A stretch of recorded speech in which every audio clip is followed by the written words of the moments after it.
Hello and नमस्ते फेरि पनि वेलकम छ मेरो चिकन फार्ममा तपाईहरुलाई। मैले भिडियोमा मेन्सन गरेको थिएँ कि फ्री रेन्ज भनेर हैन।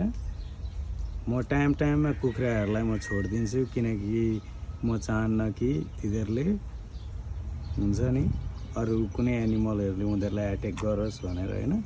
अब आज चाहिँ उहाँहरुको फ्री टाइम छ हैन। यहाँ हेर्न सक्नुहुन्छ यता पनि चढिरहेछ, त्यस्तै यता पनि देख्न सक्नुहुन्छ।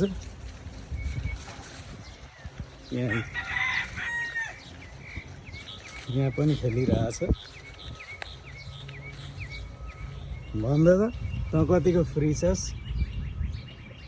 उहाँहरुको टाइम आएको छैन, अब उहाँहरुलाई पनि म निकाल्छु। उहाँहरुलाई अहिले चिल मोड दिएको छु मैले। ओके भन्दै, have a great day guys, bye bye.